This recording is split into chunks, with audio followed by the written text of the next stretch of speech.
Welcome to the Find Your Edge podcast. Get ready to dive into all things training, nutrition, recovery, and more. Whether you're a new or experienced endurance athlete, a weekend warrior, or someone who just wants to improve your health and fitness, this podcast is for you. I'm Chris Newport, founder, head coach, registered dietitian, exercise physiologist, and certified personal trainer with the Endurance Edge and the Fueling Edge. With more than 20 years experience in the fitness industry, 18 years in multi-sport, and over 10 years as a sports nutritionist, I'm speaking with athletes and experts about key actionable steps you can take to reach and sustain peak performance and health. Let's do it. All right, welcome back, guys. I am so excited to have Vincent from Myology here today. Welcome to the show. Thanks for having me. I appreciate it.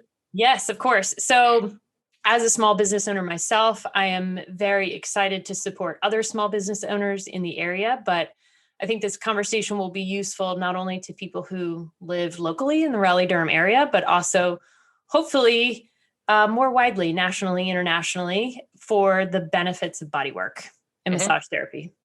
So Vincent, let's get started by tell me a little bit about your company and who you serve. And Okay. So our company is Myology Sports Massage. We are based in the Raleigh-Durham, Cary area. We have 7 therapists on our staff. That's awesome. We don't have like a traditional brick and mortar, like a lot of facilities. We actually work with athletic facilities such as CrossFits and like Triangle Aquatic Center to kind of share square footage, provide a service to them, as well as bring people or draw people into that facility as providing bodywork. We've been around since about 6 years now. So we've been in the community for a little while. And we started out predominantly focused on like that CrossFit athlete, because that's what we worked with. Like that's how we got started, how we got into things. And over the years, it's just become more broad spectrum. So it's just anybody really that's looking to move better at this point. So whether it's your couch to 5K or more of your elite athlete and everything in between, if you're just looking to move better, we're going to work to kind of help you with that. To answer your question on how I got started, I'd done amateur body work, Okay. Working in like nightclubs and that kind of thing when I was much younger. And people kept saying, "Oh, you got talent, you're pretty good at that." And then eventually, like maybe 5 or 6 years later, I finally listened to that and went to school. What were you doing before? Worked for Sprint doing logistics analytics. Okay, so it's like a total career change. Yeah. Wow. Which is kind of funny, being able to have jobs and careers that allowed me to be on both sides of the spectrum there. Mm-hmm. So it was very helpful being an entrepreneur now to be in that environment. Yeah, that's awesome. So I see behind you, you've got like tons of posters, and I've got charts galore. Yeah, that's awesome. So are you based out of like a specific office where you're at right now, and then you just and then you're mobile? Yep. So me specifically, I'm predominantly out of a facility called CrossFit Goliath up in North Raleigh. Okay. And so this is my primary place of business. And then we have an office set up at 12th State CrossFit, RDU CrossFit. We have sprinkled kind of all over the triangle, right? Yeah, all over the triangle. From Holly Springs to Cary to Durham to North Raleigh. Yeah, we're kind of all over the place. And we have an office out in Greensboro as well. Okay. Wow. So with that business model that you were talking about with 7 different therapists being at various different gyms and not necessarily having like the consistency of a typical massage therapy or sort of spa location where you're always going to be in the same room. You've got the sweet, peaceful music going and all that kind of stuff. How are you different than the traditional sort of spa model? So, I mean, we're always all of our people are in the same space. Wherever they may be, they're always in the same space. So there's familiarity for the clients. Now, we are not going to be playing pan flutes and waterfalls in the background for you, because that's just not the type of work that we do. Okay. Our type of work is sports based and movement based. So we're going to probably be doing some things that are going to be a little uncomfortable, but it might be necessary in order to get you moving better. And just to clarify, this is not like sheet Houdini work, right? This is all closed. Oh yeah, you're for guys, they're typically just wearing shorts. For ladies, they're typically wearing a tank, sports bra, and shorts, just depending on what we need to work on and how much access we need. But they're always wearing clothes. So how does that allow you to treat the athlete better than like the typical under the sheet sort of work? Well, I mean, the typical under the sheet work, people are trying to relax and honestly are there for the environment and to just chill out. We're constantly moving our clients. So just trying to control sheets and make sure everyone's taken care of and covered is just not something that's going to go not efficient. Well, yeah, it's not efficient at all. Yeah. Exactly. Yeah. So how often should athletes, or well, let's call it a perfect world. Mm-hmm. In a perfect world, how often should athletes get body work? And realistically, seeing that a lot of us have, jobs and kids and families, and obviously we got to train at some point too. What does that look like more realistically? So first of all, it's goals of the athlete. Like, what is the athlete's goals? Like, what is their volume? What part of training are they in if they are training? Those are all things that are factors of how often they should ideally get in. In a perfect world, if we're starting from square one and we know that you're getting ready to train for, say, like an Ironman or something like that, the number of visits will probably get closer together as you get to the meat of your training schedule because you're going to need it. I've got athletes that come in once a week. Most athletes that are actually training for something specific or in the course of training for something specific are probably every other week, unless they have something creep up on them. And then for most of my athletes that are just honestly working out right now to stay in shape, they're about 4 to 6 weeks per visit. And does the length of time that they're actually working with you, does that matter? Again, depends on their goals. If they have a minor something that they want worked on, say a shoulder or an ankle or just something that's minor, 30-minute session is it's not unheard of, and it's pretty simple to address within. If they are needing multiple segments of the body taken care of for this particular session, we're probably going to need at least an hour. Okay. Just to work through the tissue and get it to respond to us. Yeah. So it's interesting that you mentioned tissue. So I've heard some therapists work on fascia versus muscle tissue. So explain a little bit about the differences and what it's like on your end and what it matters for the athlete on. It doesn't matter if we know what you're working on or not, or how you're working on it. Well, I think a lot of athletes like to be informed. Just because they like to know how their body's responding to something because it may be relative or relevant to something else they're doing. But as far as the difference in the tissues, so, I mean, you have your layers, you have your skin, your fascia lata, superficial fascia, then you have your adipose tissue, then you have your deep fascia and muscle tissue, and they all correspond to each other. They all respond to each other. The superficial is more sensory, more neurological. And so if we can't get it to calm down, then we really can't get to the deeper stuff to have any effect on that. And sometimes the superficial may be all we need to work on because that may just be restricting everything. So, I mean, that's just, kind of the layering of how we have to go about it. So that kind of makes me think, does that matter if somebody's like stressed out? Yeah, absolutely.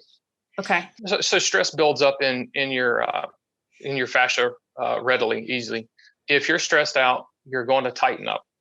And one of the first things to tighten up is that superficial fascia. Now that fascia also holds tensegrity. So just the structural integrity between the superficial and deep layers. And as you're training, that tensegrity is going to build up per the movement that you're training for, so to speak. Like, for example, I like to do strongman type movements for exercise. If I go and try and pick up a 500-pound yoke in week 1 versus week 6, it's going to go way different. The strength may be there, but my body may not be prepared to accept it. And that's where I'm talking about building up that tensegrity. So it sounds like training, and because the same concept is true for training, right? And that's basically the point you were just making there, is that we have to give ourselves the appropriate amount of overload, not only from perhaps a cardiorespiratory perspective, but also from a tissue perspective for allowing that tissue to be able to respond. Well, it's like gymnasts have to build up that tensegrity in their wrists and their shoulders to be able to handle that, the amount of pressure they put on it, like with vaulting and rings and floor routines and all that stuff. If they were to do that, a year or two younger, before they had all that experience and training, it may not go as well. It may not go at all. They have to build up that resilience or tensegrity there. Interesting. Yeah. So it sounds like body work and training all go together. You think? That's what it's all right. It's like the period we're taught, Yes. obviously periodization. And so our body work should be sort of periodized with our training. Yes, sounds like. Exactly. Very cool. As volume and intensity increase, your recovery should also increase, whether that's on the table body work or whether that's, going to swim as a, off day, or whether that's going to sit in, sauna or whatever the case may be, whatever works best for your body. But yes, that body work recovery should increase as you increase. So I've heard a lot of athletes who think it's useful or there's no purpose to body work unless it is painful. What would you say to that? That's the perception of all the athletes, because typically when athletes come in, they've got something going on. And as soon as you touch it, they jump like a scared cat. Honestly, that's the relationship they have. They're getting something done and it hurts. So that must be how it has to work. But no, it doesn't have to hurt. Again, it's that neurological response with superficial fascia. That's a big part of it. If you go into it guns blazing, their body's just going to jump all over the place and it's going to get defensive and you're just not going to get anywhere. You're going to spend the next 15 minutes trying to calm it all back down. But if you go into it and just nice and easy, working your way through, kind of teaching the body, hey, it's okay. We're not going to hurt you. You'll get a lot further.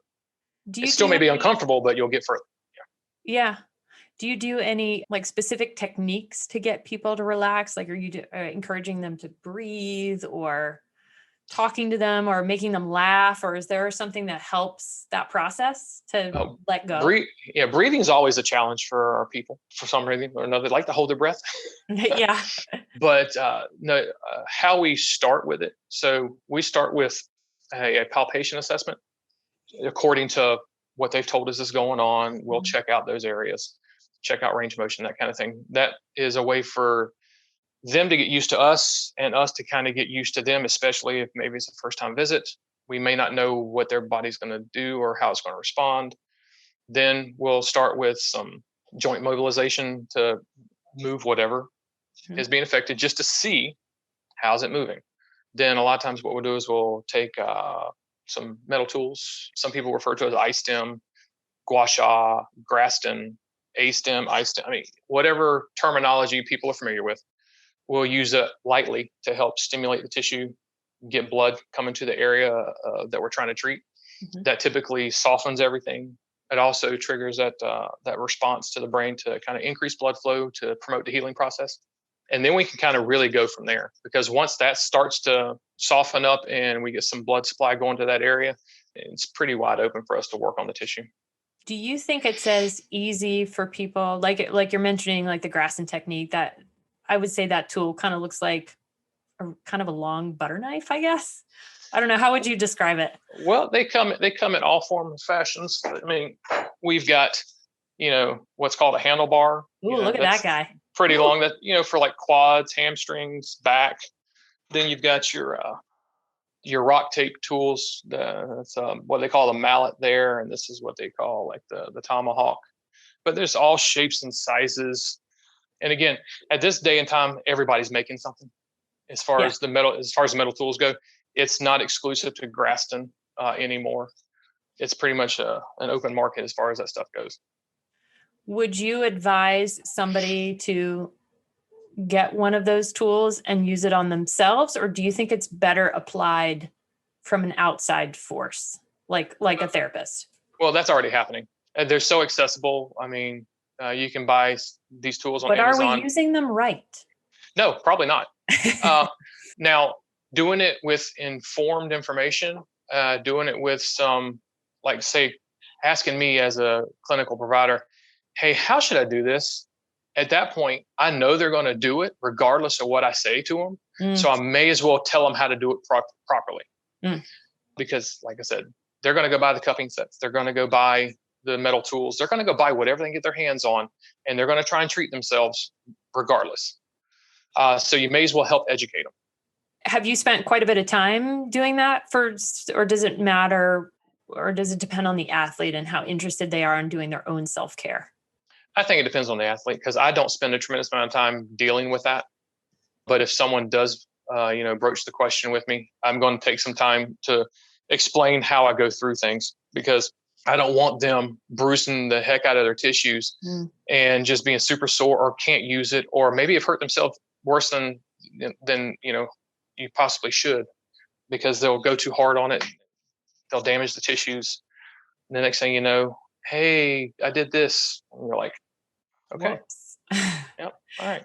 Yeah. So that begs the question, how badly can you injure yourself with some of these self-care tools? Or I mean, it's micro trauma when you're using them, but I mean, it'll turn into blunt force trauma, like a typical bruise, if you go at it too hard. I mean, you'll be black and blue if you're not careful with it. Does that present a risk for like loosening a clot or anything like that? I haven't had any experience with that, nor have I seen any research on that. So I don't know. Don't think I can answer that, Okay. appropriately. Okay. So what about some of these other, since we're on the topic of gadgets and gizmos, you mentioned cupping. Yep. If we do something like that, well, first of all, is that something that you guys do or you guys provide? And secondly, is it valuable for us to do it ourselves? And should we be black and blue like the Michael Phelps of the world in the Olympics? So the first part of the question, yes, we provide cupping or decompression therapy. And then if I've taken a course where it's technically called myofascial decompression therapy. Just depends on who you're talking to and what they're familiar with. Okay. Now, traditional cupping is like your fire cupping and your static cupping. Again, those things depend on what your goals are, because the goals that those treatments say that they're good for are different across the board. So like MFD, so myofascial decompression, that's geared towards minimal amount of cups. They're stationary, but you're going to run the appendage or body through articulation while they're in certain spots. Now, the more common approach to cupping that you see is 30 cups across the entire backside of the body, and the person can't move because all of that pressure being put on their tissues. I don't care for that one. I prefer, most of the time, it's either MFD, so where I'm using 2 to 3 cups and articulating the joint or body part, or I'm just using active cupping, where I'm just constantly moving the cup in the directionality of either the tissue or the movement I'm trying to facilitate.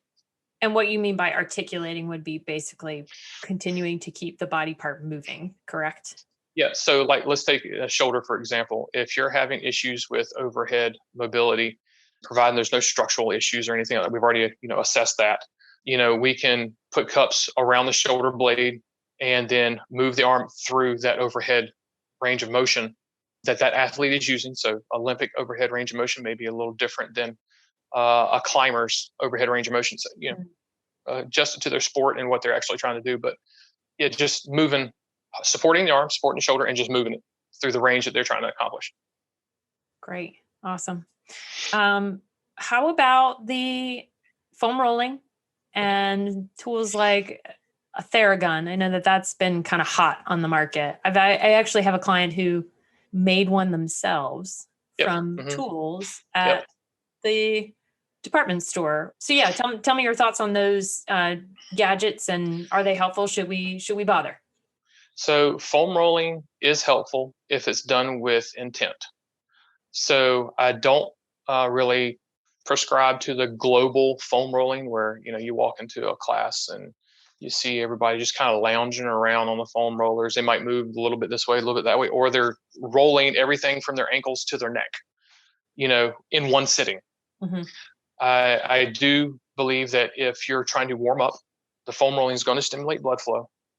And if you're using it appropriately and maybe hitting a couple of trigger points that are going to be an issue for you, say if you're doing squats that day, you're probably going to find a trigger point on about the middle of your lateral quad. And that's probably going to be a sticking point. And if you were to find that, isolate it, use small range of motion going across it, like 4 inches up, 4 inches down, and then pin it and then articulate your knee back and forth to stretch that tissue across that foam roller, then yeah, I think that's highly useful. But just by pin, you mean holding on that particular spot, correct? Using your body weight to keep you in that spot and on top of the foam roller. So, whether it's your lat, your tricep, your lateral quad, rec film, whatever the case may be, but using your body weight to kind of keep you positioned on top of the foam roller and just addressing, again, like a 4 to 6 inch spot to be very intentful with what you're doing versus just kind of all over the place. Randomly rolling. Yeah, just rolling to roll at that point. Yeah. So it sounds like your time is better spent doing something else or being more intentional with the roller. Yeah. Well, I mean, most of the treatments that are available out there, intent is the missing ingredient. Like they don't know what they don't know. They don't know how to specifically address something in particular. So they just shotgun it. And I'm talking mainly to athletes that are doing this to themselves. Of course, they're still that way with the clinicians to some point too, but specifically athletes, they'll buy these things and they're just like, well, if I do a lot of it and I do it everywhere, it's just going to feel better. Yeah. And in some cases, they're right because the body's just going to feel better when you stimulate blood flow. But they still may have the same issue, a couple of days later because they didn't use intent to address it. But to your point with the percussion guns, I think they are beneficial. We use them. We use the Hypervolt gun by Hyperice. Now, there's a wide array of those out on the market. And I've seen maybe 3 that are like reliable manufacturers. Theragun's one of them. Hyperice is another one. And then there's a couple other fringe manufacturers out there that seem to do a pretty good job. Okay. But then there's a plethora of just terrible ones. Hey, I've got percussion. Woo, $50. Buy it while it lasts. Kind of thing. And people buy it just because of price point. Yeah. Now, most of those come with some form of hard, like polymer end and maybe a softer rubbery kind of end. And then like a tuning fork looking end. That seems to be the predominant shapes. I think if most of them are using like that rubbery, cushiony end, they're not really going to do hardly any kind of damage, even if they tried. Just because it's absorbing the impact. Like if you use the hard polymer ends, yeah, you can bruise the tissue because a lot of them won't let the gun do the work and just hold it there. They'll actually try and force that device into their tissues, and you'll hear it just like gets all bound up and whatnot. But they're trying to force it in there versus just kind of letting the gun do the job that it's actually built to do. So would you advise using the tools that we've talked about? We've talked about foam rollers, percussion guns. Oh, and we got to get to tennis balls and racquetballs, all that kind of stuff, which I guess is a little bit more like a foam roller, but trigger point therapy.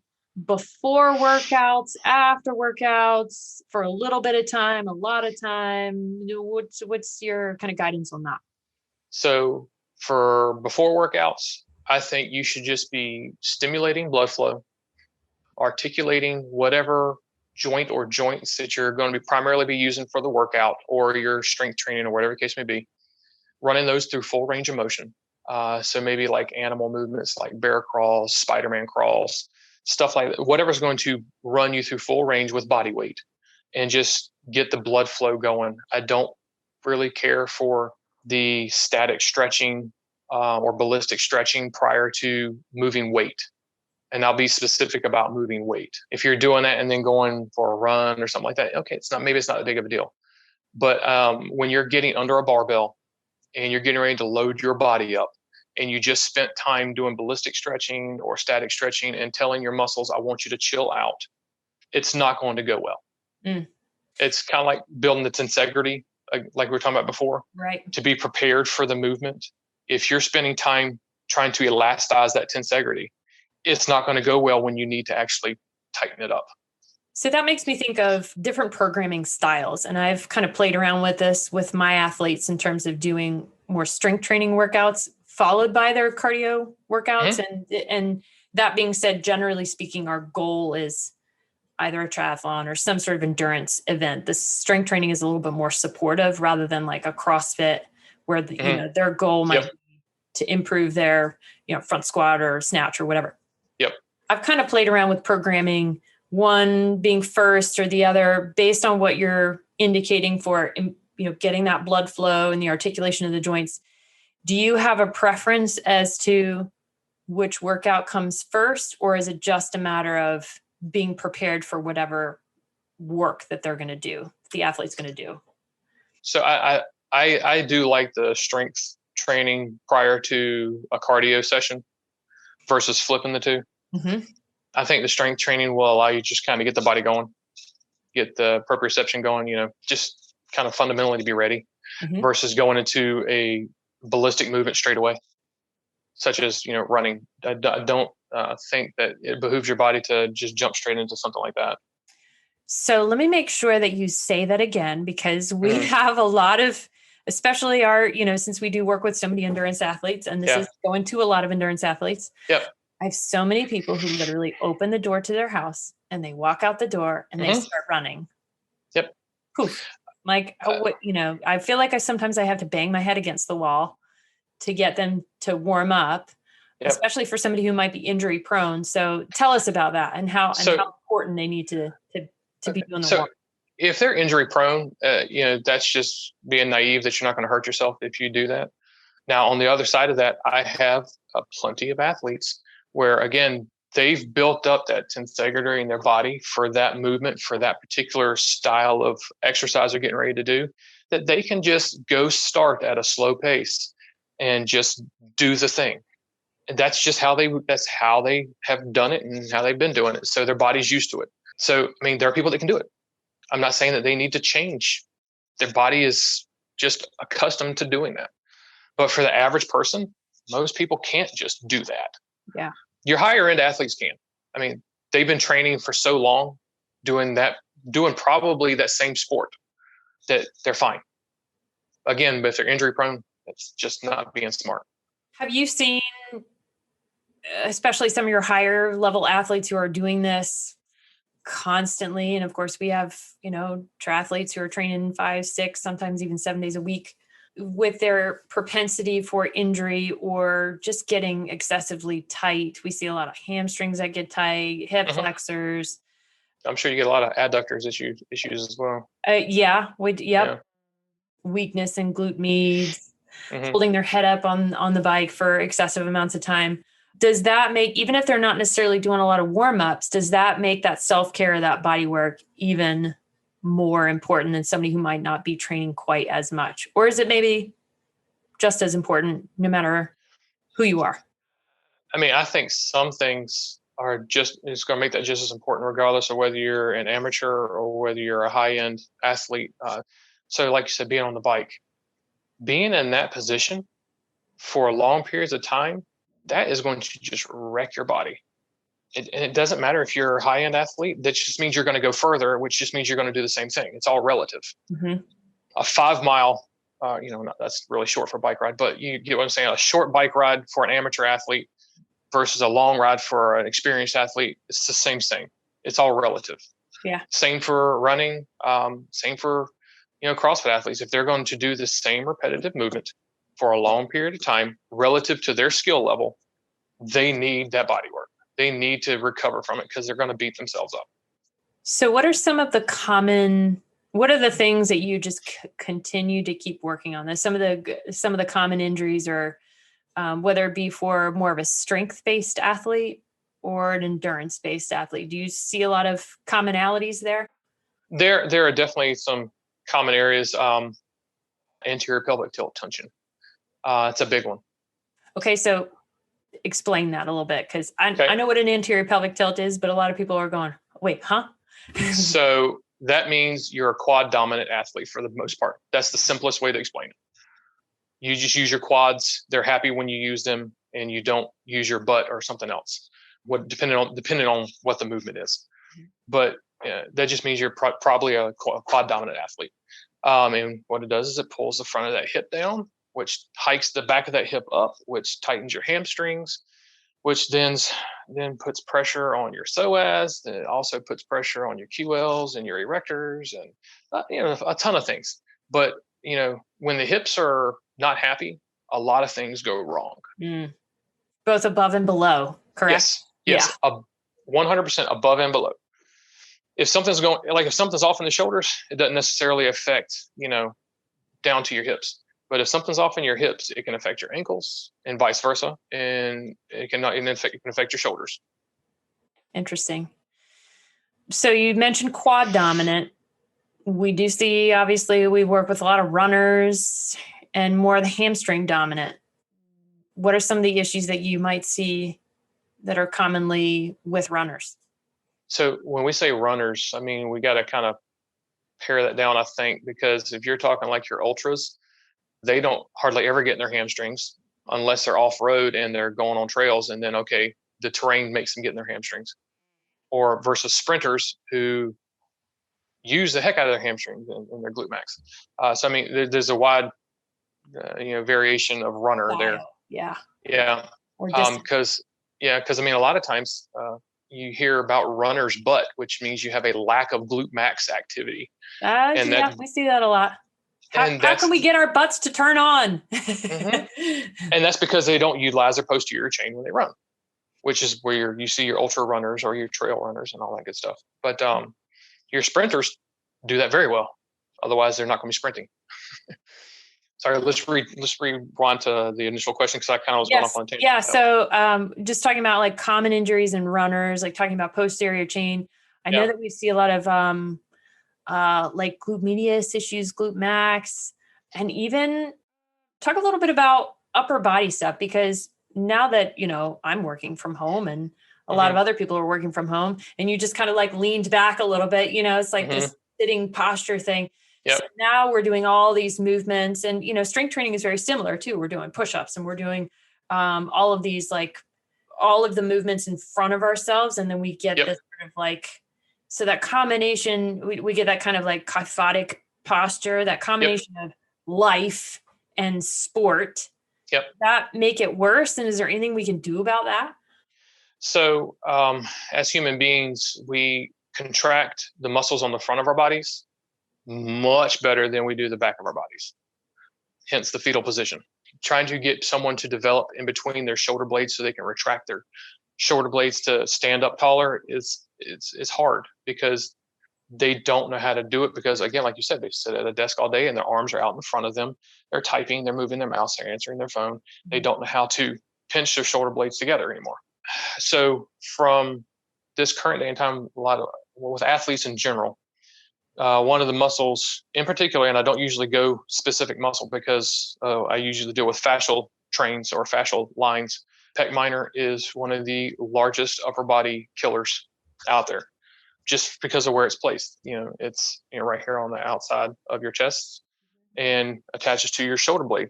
And then when it gets tight, it pulls down on the front of that bone and causes your shoulder blade just to kind of come up like this.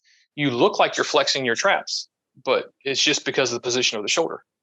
And when this happens, taking your arms overhead, that doesn't happen. Whereas if we're able to get our shoulder blades back, this happens really easily. So that's one of the biggest killers is pec minor, subscap, serratus anterior. Those are probably the three biggest upper body killers. And where is subscap and serratus anterior? Okay, so subscap is on the inside of your shoulder blade up against your ribs. So it's between, you have your ribs, and you have serratus anterior up against that, and then you have subscap, and then you have your shoulder blade. And then those will interiorly rotate your shoulder. So they'll make them fold forward and then down with serratus anterior. As a therapist, that's a really tough one, I would imagine, for self-care, for somebody to be able to get to themselves. Because how are you guys getting to that? So the only real way you can get to subscap is when the person is laying on their back and you go through the axillary area. And he's pointing to his armpit right now and so that's just below the hairline in your armpit. And you can get into the subscap right through there, and then you can articulate the arm to open up that internal rotation. For the serratus anterior, similar spot, because the serratus comes across the ribs as it comes to the front of the body. So we would approach it fairly similarly. Now, for you at home, you would probably, the easiest way to do that would be to grab like a PVC pipe, like a 5 foot tall PVC pipe, cut a hole in the bottom of a tennis ball, and put the tennis ball right on top of the PVC pipe. And then you'll actually pry it up or lean it against the wall, a door, or whatever, so that the bottom doesn't slide on you. And you're going to put that pipe, that ball, just below your hairline, right here beside your ribs. And then once you get the pressure there, you'll feel your shoulder blade push backwards or push posteriorly. Right. And then you just run your arm through overhead range of motion or in a pressing fashion. And that'll help open up all through here. So as you're doing that, it's reminding me of how many of my triathletes cannot get into a streamlined position. Mm-hmm. So generally, we'll see, since, we're at a Triangle Aquatic Center, we see all these swimmers all day long who literally just have this beautiful shoulder range of motion. But my triathletes really struggle with that. So do you think that that would be something to help with that? And do you have any other thoughts as it relates to like mobility to be able to help get into that position? So they need more mobility in this subscap serratus area, like we were just talking. But more importantly, they need strengthening in between their shoulder blades.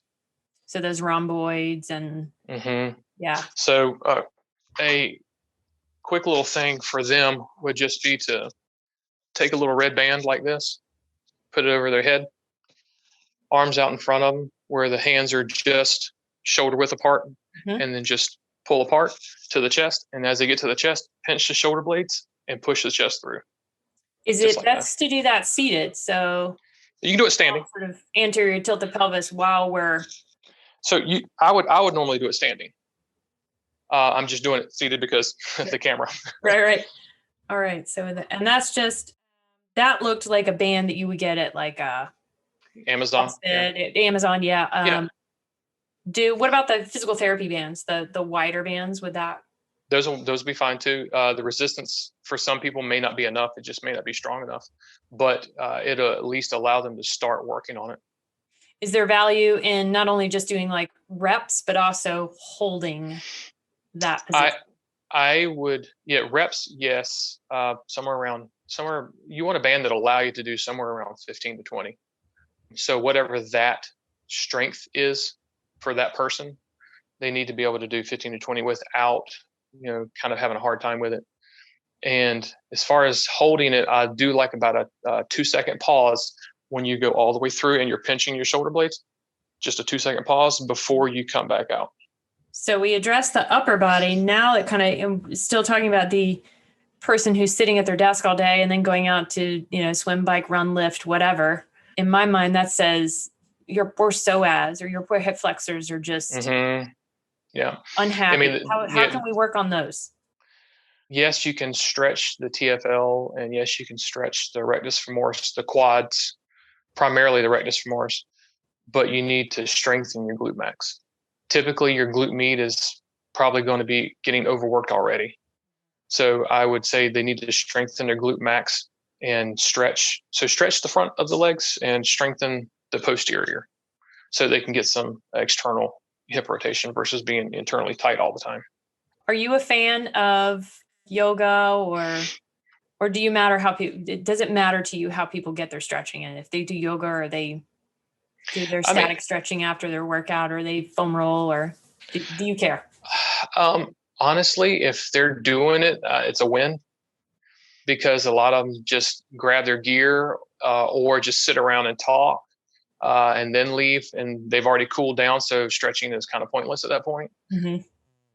But yoga is a great one just because it'll teach them how to do something. At least there's someone there to instruct them if they're doing it wrong, kind of thing. But if they're doing it, I'm usually just happy that they're actually getting it done. That's awesome. So if they're not so into getting their self-care and they're regular about body work, is that an okay replacement? Are they allowed to not stretch or do a lot of their own work if they're just getting? No, it's not a replacement. Yeah, No. as much as I would like, yeah, come on in, we'll get you on the schedule. It's fine. It's not a replacement. Anyone in my industry would not be able to do enough work often enough to keep up with someone who is working out at least an hour a day, because that's usually the minimum for any kind of athlete. And with your triathletes, it's hours a day, 5 days, 6 days, 7 days a week. You're just not going to come in enough time. You can't keep up with it. So no, it's not a replacement. All right. So it sounds like we need to come see you. So if you want to come see you, how do we do that? So our website is myologysportsmassage.com. And I'll be sure to link to that. And then we have an online booking button on there. There's also an app available that you can utilize from your phone as well. Awesome. So Vincent, we always try to wrap things up with some key takeaways. Okay. Perhaps a bit of a summary, or just 2 or 3 things that you think will help people with their health and performance as it relates to what we've talked about. So what would be your things for people to take away? I mean, just don't be afraid to ask. I mean, talk to healthcare professionals, talk to, PTs, talk to people like you who do the trainings, talk to massage therapists, hey, what can I be doing? If you don't know, it's fine. Just ask. Well, most people will be happy to help you. If it's for nothing else other than to try and earn your business, they'll be happy to help you. But I would just say, don't be quiet about it. Ask, if you don't know, and just make sure that you're doing your warm-ups, doing your cool downs, getting the body work in that is appropriate for whatever you're training for. Well, Vincent from Myology, thank you so much for joining us today. We are definitely going to be being sure that we're not afraid to ask, to speak up, to get those tools that we need for our particular needs as an athlete and our particular goals, and making sure that we're doing our warm-ups, our cool downs, and getting our body work. Sounds like a plan. Awesome. Thanks for having me. Yes, thank you. And hopefully we'll touch base again soon.